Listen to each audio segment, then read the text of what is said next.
And good to see so many of you back here on main stage for the deep dive. Impact through wonder, how art and design give nature a voice. My name is Sabine Hansky. I'm a director here at the Munich Urban Colab. And together with Sarah Dorkenwald from Hochschule München, we curated a session on artistic approaches to nature. And we already gave you a sneak peek of two heartbreaking, very touching artistic projects, and we would like to invite you to experience more of this, and then to discuss with Katrin Böhning-Gaese, our scientific director of the Helmholtz Forschungszentrum für Umweltschutz, and together with you, so we want to discuss about how can art contribute to a new understanding of nature. So now, I welcome on stage Lena Thiele, the director of Miiqo Studios, and afterwards Tom Kortbeek, CEO and founder of Filip Studios. The stage is yours.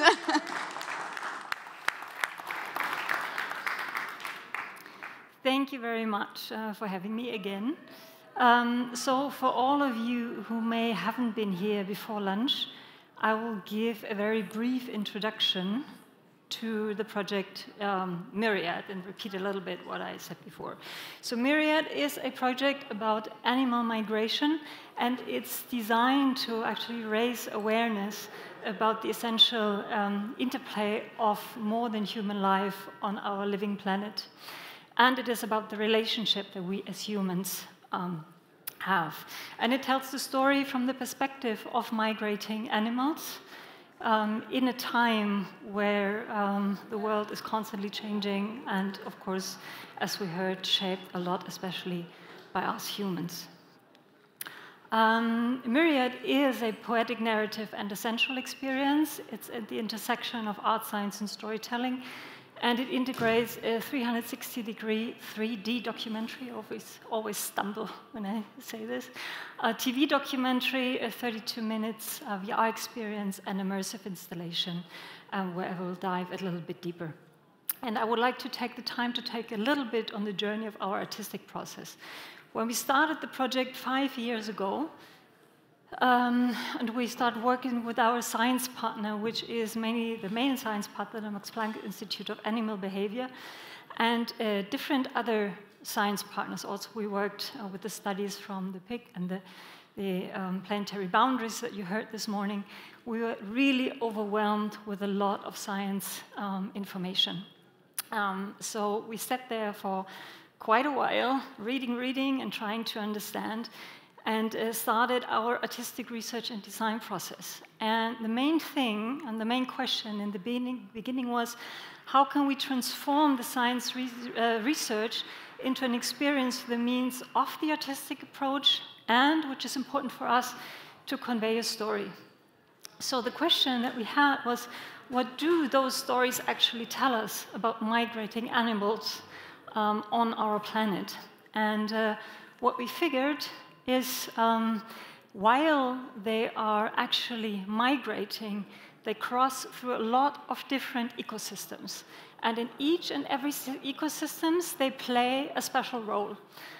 So you can really see that one change in one ecosystem has a potential ripple effect on the upcoming system. So what we understood is that those journeys, the fascinating that they are, they can really tell us also a lot about the world, and we can understand it as a really interconnected system of life, also apart from our human borders and nations and the way how we act. And what was also interesting is you could see the influence from us humans in positives and in negatives effect, but also in positive, which means that a change in one ecosystem has also an effect of an upcoming ecosystem. So that was the thing, story-wise, that was important also for us, first of all, so to understand. The second thing is that, of course, because we also work visually and haptically, and we wanted to speak to the senses, that we also asked, how can we develop a visual language that integrates the science facts, but still also the main message? And this is where we found the answer in carbon as the connecting element, and as carbon and charcoal as artistic material.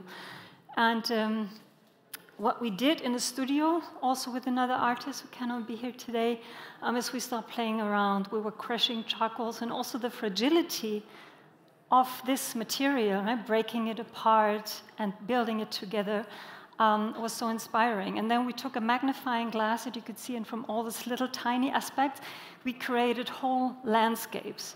And that actually became the core artistic style of the whole project, that we merged this carbon style with the real footage and the materials of the migrating animals.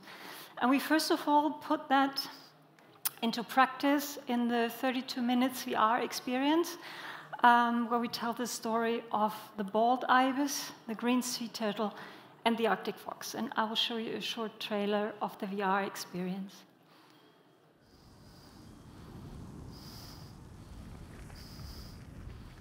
Carbon, a connecting element in a perpetual dance of life and death, from the smallest particle to all living beings.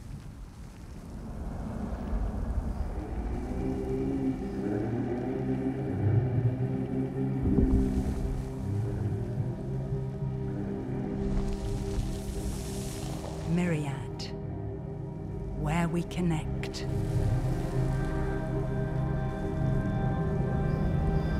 An artistic experience and a poetic journey along the global paths of migrating animals. Follow these messengers on their long journeys each year, crossing high mountains and wide oceans, migrating with the wind and the currents, living through threats, trying to survive. Pressured systems, sensitive creatures. Perpetual motion of endless stories and timeless change. A globally interdependent system of life. Follow their long journeys and see the world through the eyes of many.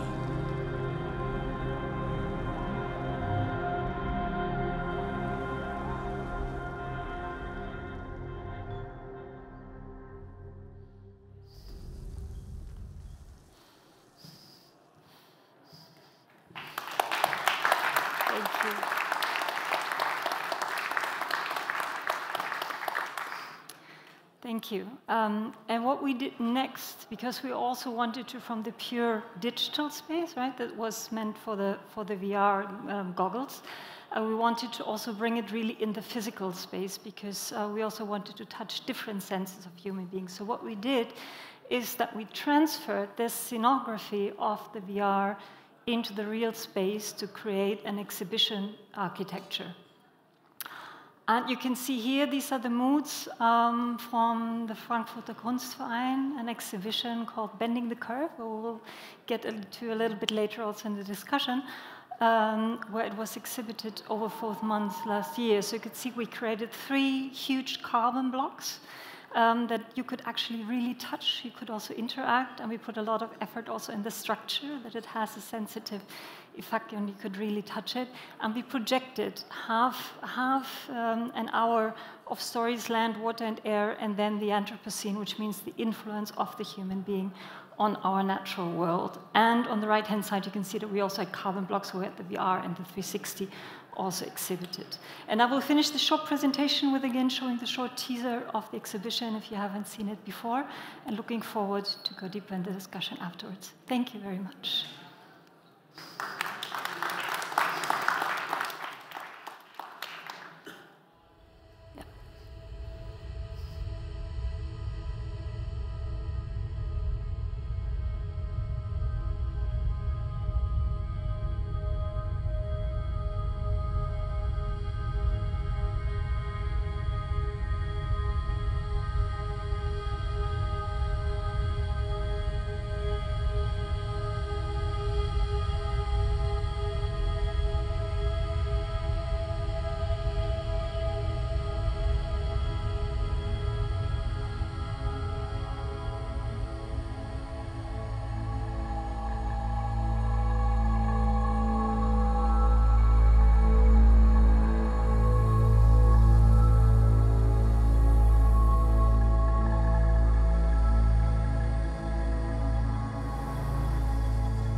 Good afternoon.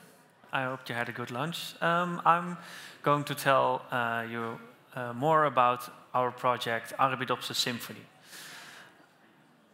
And Arabidopsis Symphony is a project from our studio, Filip Studios, and we're a Dutch-based art and design studio based in the eastern part of the Netherlands. A short introduction of the studio. Our mission is to create impact through wonder, because we believe that progress starts with wonder, on a personal level, but also as a society as a whole. To create wonder, to create impact through wonder, we work on a variety of projects. So we do exhibition designs, set designs for theater, we create interactive experiences, but we also do material research. So here we try to inflate 3D printed shapes to create larger volumes with small objects. And we also are 3D printing with sewage sludge. So the thing that we produce every day, we use that as a material that has the promise to be a sustainable substitute in the future for concrete. But focus on the project Arabidopsis Symphony.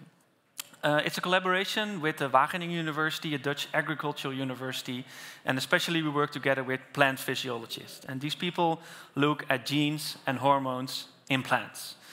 And we turned this project into an augmented reality experience, where we use the genes and hormone reactions of a specific type of plant, the Arabidopsis thaliana, to let the plant compose music, and to let you hear and experience the dynamic life of the plant that most of the time is hidden behind the plant that we know, a static object, and if you look away, it will just look the same.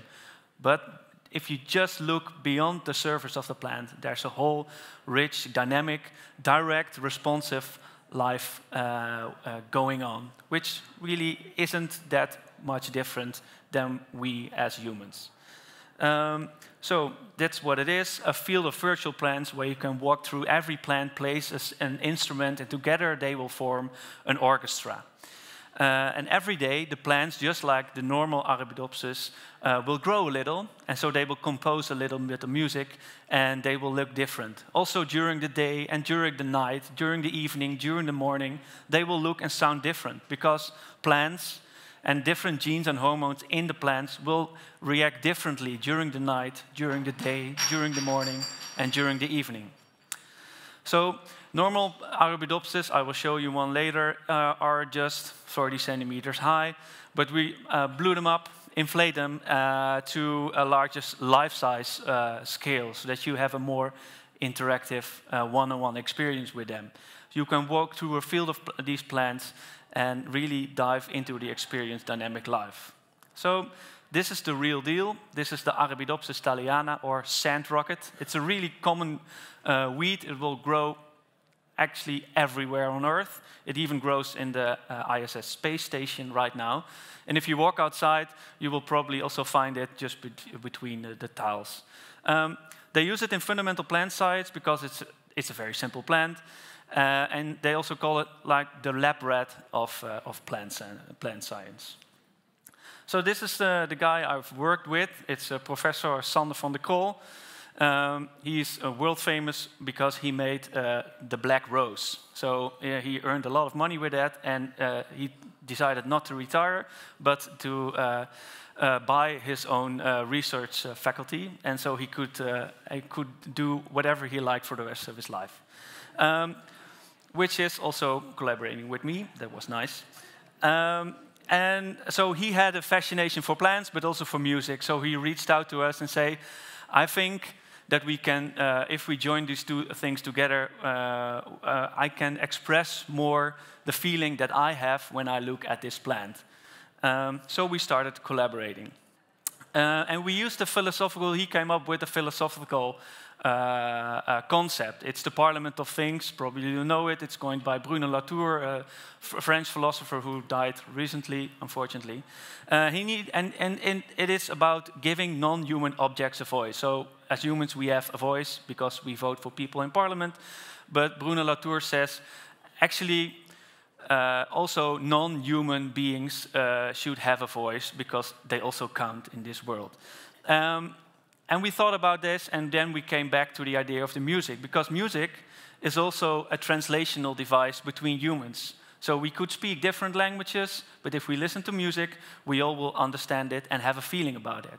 So we thought maybe music is also the translational device that we could use to connect humans to the inner life of plants.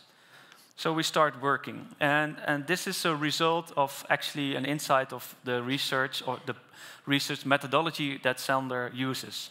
What he does, and I think it's magic, is that he extracted the gene of a firefly that made a firefly light up, and put that into the plant, and connected that to the genes and hormones that he wants to measure. So for example, the clock gene that regulates the day and night rhythm of a plant, when that fires, then the plant will light up. Very faintly, but you can measure it with high-resolution infrared cameras. And then he made these images out of that, puts them together because he makes a picture every 50 minutes, and you get a nice time frame video of the reaction of the plant. And then he does some pixel tracking, and then you get this. And the funny thing is, I see, and probably you will see, an Excel sheet with a lot of data, but when Sander looks at it, he sees a whole world emerges, because he has 40 years of experience with plant physiology, and when he looks at the numbers, he almost gets tears in his eyes. And I thought, okay, we have to make something that, for us, people who didn't study 40 years of plant physiology, just to also get the same reaction as Sander has when he looks at the numbers. So we started working, and the first step, of course, is turning things into a graph, and then you immediately start some natural expression of dynamic. Things go up, things go down, and also they progress in time. So we use this data and put it into a DAW. It's a digital audio workstation. And we use the data to create melodies, rhythms, harmonies, but also audio effects and also audio instruments. And we use the same data to generate also the visuals. And that is what we combined in the experience. So the data for the genes and hormones, a growth model that can predict the growth of the Arabidopsis based on a certain input. And the input is, in this case, the local weather conditions and the local climate conditions. I'll go back. And so that's what we do. So we combined the data of the plant, the growth model, and also on the specific location, for example, in May, when it was an exhibition here in Munich, we connect to a local weather station, so we could use the local weather data to make a different type of plant than, for example, now when it's on exhibition in Anchorage, because it's cold there. Sometimes it's cold also here. But where it's warm and very humid, we were there last year in Tokyo. So before lunch, I let you hear a very cold and chilly plant in Alaska. But I want you to close your eyes, ask you to close your eyes again, and let's travel very fast to the other side of the planet, to Tokyo, Japan. It's still very warm and humid there, and so the Arabidopsis is living there and doing its thing and producing music, and it sounds like this.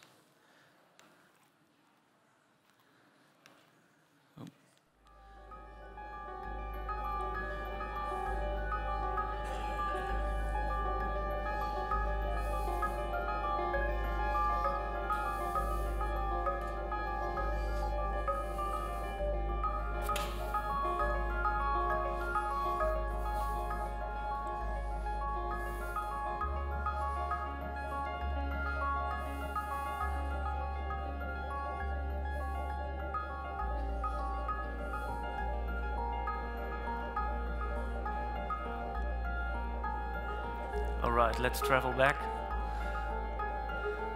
And if you can recall the music from Alaska and hear this, maybe you hear a difference. Maybe it's more vibrant, more things going on. And so that's it. the experience, you can experience it in augmented reality, the plants, the dynamic life of a plant. And just let me repeat myself what I said before lunch. Why is this important? Because if we tell you, then you will know by in your head. And if you experience it, then you will understand in your heart and hopefully care a bit more. Thank you very much.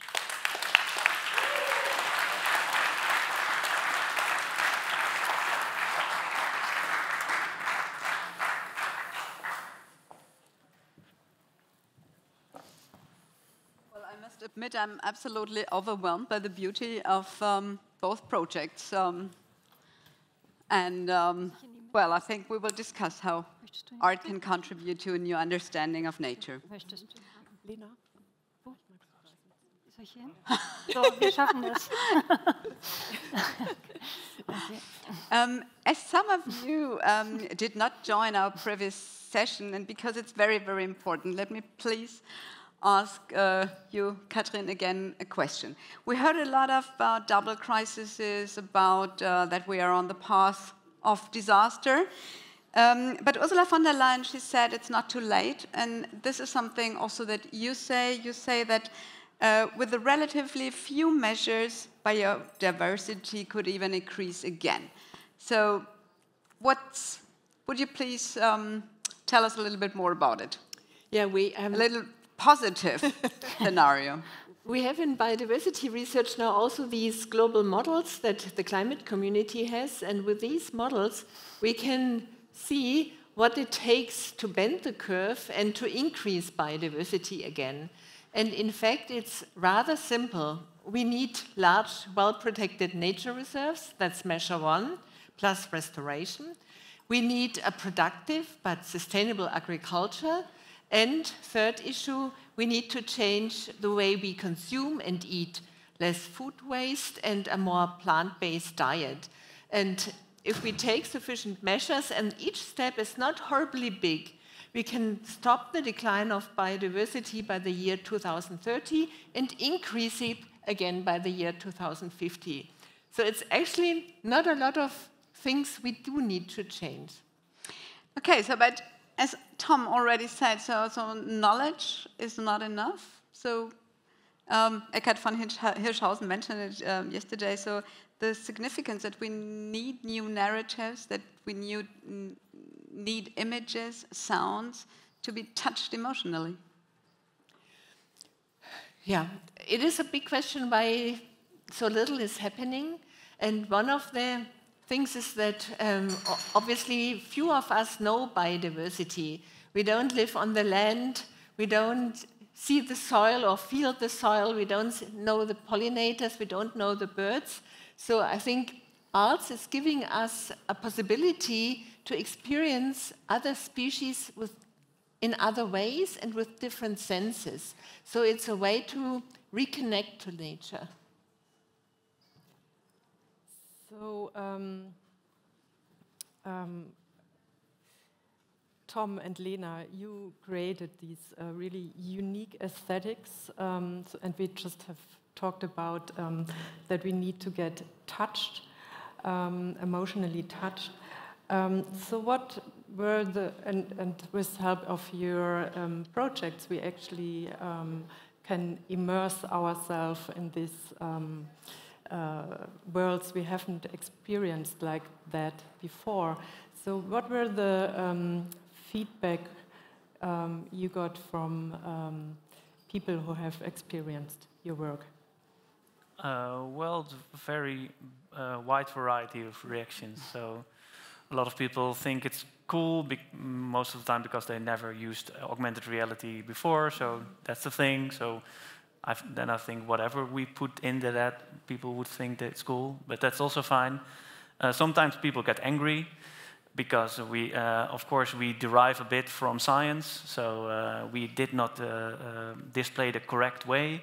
So, but all is fine, because I think then if you're happy or you get angry, you make an emotional connection, and then you start thinking about it. And maybe when you on the bike on a Dutch bike, go home, and then you start thinking about it, and maybe it changes a bit. So yeah, but it's a wide variety of reaction. So just a short question. So what was your impression or your feelings? So what did you feel? Nothing. So maybe there's the experience missing of using, for example, the augmented reality to dive into it. Academia, I think that the space of academic publishing and the general narratives in mainstream media, there's a massive gap in opportunity for these methods of storytelling and narrative creation to combine the fact-based balcony view that your technology can provide and combine it with a language that can create impact far beyond the spoken word, far beyond the visual presentation that you would typically see. And we all know there's a massive gap in terms of what our cultural presentation of lifestyle narratives are today. Yeah.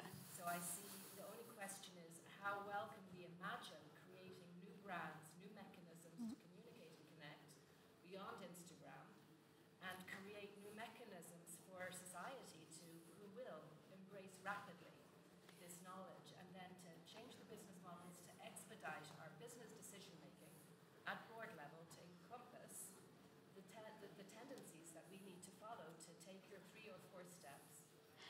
Thank you so much. Next time I'll invite you to stage because it's wonderful. It was a perfect question. Yeah. No, we can't. This is exactly the question we're discussing here on stage or in this session. And the DLD is about, I think Steffi said, to connect the unexpected. And you, Lena, and Tom, you both work closely with scientists to develop your work. And maybe you can give us a brief insight how can art and science benefit from each other, because this also contributes to your question. Well, I mean, I can just say it was a long process, right? In that project, about 5 years, and I think, especially, of course, it is natural science here, but we strongly believe, and that goes also what you said, to create different imaginations and to create different narratives. I think this is something in the collaboration that works very well and is very inspiring because you have a different point of view. And I'm not talking only about natural science. I think we need to cross the borders even more, social science and philosophy, and really trying to merge the different perspectives that we have and bring in what we can. For example, we are storytellers and work with immersive media. This is what we can. So we are trying to find a language and touch our audience. And you can see in our project we have even different formats, so people also react on the different formats differently with the different senses and bring abroad the message and get into the heart. That's what you also said. Yeah. So what do you say? Sorry, continue. Yeah, it's nice. For example, in the collaboration with Sander, he knows so much, and that's very inspiring. So for us, it's always very interesting to be wondered about the expertise of others, and also that it's nice also to hear from him that he has also wondered about the things that we are doing, and then you have, I think, a nice collaboration where you can really add something together. Yeah. So yeah, actually, I'd just like to go back to this question of the feedback, what kind of feedback you get, and also what kind of audience you reach with your art piece. I mean, in that project, I think it varies, because we have a documentary part, so that was even aired in public television. So of course you have a different audience there with the more classical storytelling. With the VR, we were also a lot, of course, in festivals and in museum environments. And there it's also interesting because, of course, you have and also in the exhibition, from really children, and that's the interesting thing. I remember Silbersalz was the first time when we showcased the 360 documentary and the VR to public. It was just open for people crossing by, not knowing anything about the topic, so we're not pre-briefed. And they were just taking on the glasses from small children to really senior, like older people, just following the storyline, and you get questions, you get emotions, you get like a very playable fun approach, which is also fine because it's a positive relation that you build up. So it completely varies. And a lot of people afterwards do ask questions.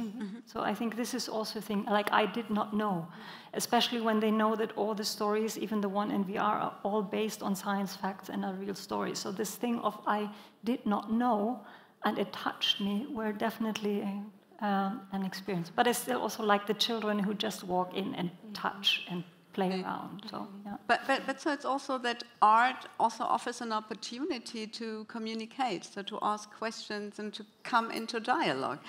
Katrin, you co-curated an exhibition in Frankfurt at the Kunstverein. Lena, Myriad also was one of the exhibits shown there. So it's an bending the curve, an exhibition with an artistic approach to biodiversity. So what was your experience? So with the museum and also with the audience, with the visitors? The reason I got in contact with Franziska Nori and we planned this exhibition was that, taking a very academic approach, that transformations require changes and that you have leverage points with which you can change the social ecological systems. And the really long-lasting leverage points are, for example, paradigms and really deep rethinking of things. And you cannot do this from one minute to the others. You need to touch people and need to change perspective. And exhibition and the arts and maybe also experiences in nature are experiences that can touch and change people. So that's why we got in touch. And we wanted to tell a positive narrative. And the experience was that people are hungry for positive narratives. The word was spreading, and people knew there was not yet another exhibition on disasters, on catastrophes, on dystopies, but an exhibition that showed science-based and artistic and design objects that could show the future, and it was a positive future. And in the end, it was the most visited exhibition in the Frankfurter Kunstverein in the past 5 years. Congratulations. And so is this something that maybe we can scale up so that museums played a more important role in exploring new fields, so this collaboration with science or new approaches? Absolutely. I mean, the natural history museums are exploring new ways and are going into inviting artists in natural history museums, and the Frankfurter Kunstverein invited a natural scientist. So we have this crossover there, and the interesting thing is with the different museums, we reach different groups of people. With the natural history museums, it's often families, it's people who are already interested in nature, and with the Kunstverein, it's a completely different sector of the Frankfurter Stadtgesellschaft that we reached. And spreading the word, and especially getting in communities of the non-converted, that's what I think is very important. Yes. And I think what is very interesting about your project, Tom, is that you can bring it to public space. So you don't need a museum, and you don't need a... Yeah, of course. That for us, I come from a rural area in the Netherlands, and I have a lot of right-wing friends who, if I try to say something like climate change before I could finish the word, they, I don't know, hit me in the face or give me a beer, act normal, these kind of things. So for us, it's always a very big challenge to reach the people that are outside our own bubble, because, of course, it's very hard. Yeah. If you could make a persona out of the people that we could reach very easily, then it's most of the she, because most of the time it's female. She is you would call someone woke or whatever. So she already is vegan. She is already buying second-hand clothes, and that's the normal cultural highbrow thing that we are trying to reach. But just go after that. Yes. That's very difficult also for us. So we were thinking, okay, maybe we should adopt a thing like augmented reality, go to the public space, go to where the people are, and try to reach them there. So yes, and join forces. So take all the opportunities. Yeah, and also with natural history museums like you did. So you have to incorporate it all. So both of you used new technologies, for example, the augmented reality. So would you say this is a great vehicle to reach people differently or to create a different experience? Well, I mean, I can just say it's one of many. Right? So it has different potential, of course, because with creating something, especially in VR, but also in this kind of exhibition, to create an embodiment and a presence, this is something that, of course, you can do. But that's also why we want to do the physical installation, because especially when you're in VR, at least for me, you often miss the haptic element. Of course, you can also integrate it, but I think it is more about really knowing what you can do with what medium, and then choose depending on what you want to achieve. And I mean, as we are working in digital media, of course, that is the craft that we're doing. But I think this is really it has a certain potential, but it's definitely not the only one. So, So unfortunately, today one person is missing, Florain Rödiger, and it would have been nice to have his opinion here as well, because he's actually a teacher and works with children at the age of 6 to 14, 16 together to connect the children actually with nature. So he designed screen space with them, and he actually gets the people into action, and it would have been very interesting to hear his experiences, because still, so we get inspired, but how do we get into action? And so what do you think, how your work inspires for concrete action? You want to start? I mean, I can just say with our work, and we discussed it actually also a lot in the project, because of course what we want is change and action, but we also saw the limits in our work. So what we would like to see, if it's possible to, of course, create something around it, that when you do a film, for example, sometimes impact producers does, that you create a campaign around it that really creates impact, also really transforming that into action. But that is something that I can at least say for our work, this is nothing that so far we could really do. Something that I personally found interesting, creating a work where you are integrating really more in a co-creation process, also people in the creation process.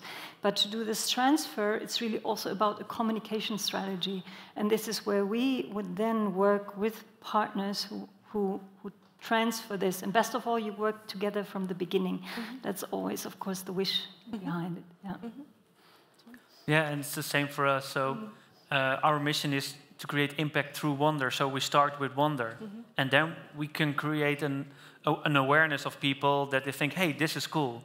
But afterwards, we have to team up with people. So most of the time when we exhibit our experience, we also invite Sander to give a lecture. So after people have seen the experience, they can take a deep dive so that they can connect to it. With schools, we organize workshops. So it's a chain of reactions. And what we can do is just raise awareness, get people attention, gets their attention because they see so much. But maybe this is what they see. You can think everything of it, but it's cool to see. And then, okay, then you have people's attention, and you can take them to the next step. So, yeah, create a coalition with different expertise because we need them all. Yeah. I would like to give you the opportunity to ask some questions here to our artists and to Katrin Böhning-Gaese. I will maybe answer to the question. It was sorry. Yes. So would you please repeat your question just in short, and then the man behind you? Oh, no. I just meant. Oh, okay. It was you. Okay. No, because you wanted to give an answer to your question.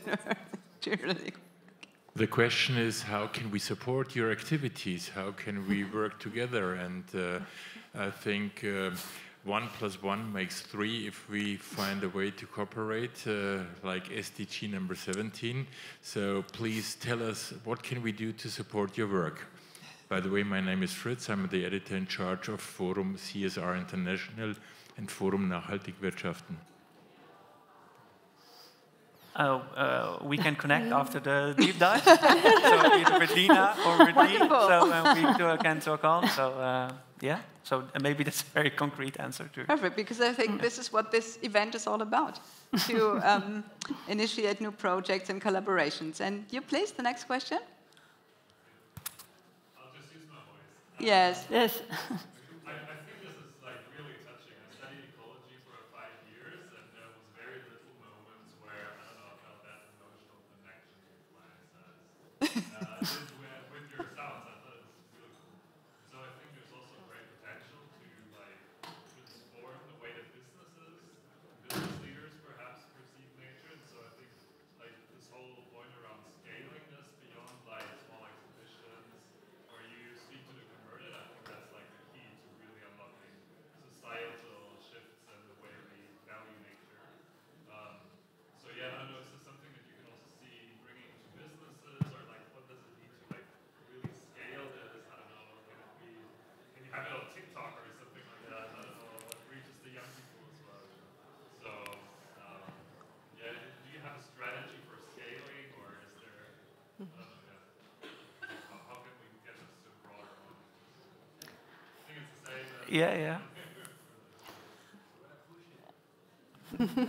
I think we then need to collaborate. So maybe we, but also look, we're just one part of the whole system. So we created the project, and we make that as we make it during COVID. So we wanted to make it as travelable as possible. So it's very digital, but you need to go to a specific physical location to experience it. I think that's also, there lies also a bit of the strength of the project. But yeah, I'm always open to see what's the next step of it. So yeah, I'm happy to talk about it. You had a question, yes? Yes, perhaps unusual question coming from someone working in philosophy and literature, but could you be transparent about the costs involved, both in terms of finances, so what did both of your projects simply cost, and also environmental costs? I mean, you work with media that is not very readily available, so do you have an overview of the impact, the environmental impact of your work? That would be super interesting, thanks. I mean, I cannot go deeper in the final production cost, because there were several companies involved and there was a production company behind it. But you had with the Film Tank and EMF 2 companies that were producing and backing the project with funding from media funds and with philanthropic money behind it. So you could see there was Film Tank and Interactive Media Foundation. We were very lucky because we're just also 2 persons, like being the creative and the artistic lead of the project for the 5 years. So that's also for the scaling, and was with the 5 years already. I know quite a big project, but I know the scaling, maybe also to answer to scaling, to get more out to people, right? To get that open. And the second question was, I'm sorry, the environmental cost, yes, and that's also something that we discuss quite a lot, because as you could see, we work with Beamer, right? We work with VR, of course, and there is also in the whole discussion about green production, right? Something that we need to consider much more. What we tried also in the exhibition with the material to produce, for example, in Frankfurt, all the blocks were built in Frankfurt to keep the transportation costs low, to try to use people on location, and also to use material that could be reused, but we also know, of course, and that's still something that is also for upcoming projects, something that's on top of our list, to go also more deeper into green production structures and see how that can also be, right, how that footprint can be limited, because it is digital media, right, and it is, right, energy intense, so, and that is definitely a downside to it, yeah. Brief answer to that question from your side? Yeah, so in the development of these things, we most of the time depend heavily on government artistic subsidies, and sometimes there's a very concrete question from companies. So, but creating a digital product on the forehand is very costly in development. The original plan pre-COVID was to travel around the world with an orchestra of humans. So thanks to COVID, we didn't do that, and we turned it into an augmented reality experience. So what we do need is a physical object where you can scan a QR code. We always try to make that with the local production company, so to reduce also the footprint. Yeah. And and we're still looking into the best way to counteract our how do you say that? Make our net zero usage of digital services. So but it's hard. I think our time is over. Yeah, so we're running out of time, but so I invite you to please take the opportunity to speak to our guest later. And I have one last question to all of you. So one sentence. So impact through wonder. Have art and design the power to be a catalyst for societal change? One sentence, Tom. That's a yes. I can answer yes to that. Yes, it's a deep leverage point. There's this thing, you care for what you love, and I think we need to get into heart, and I think story has a huge potential, so yes. So. Wonderful.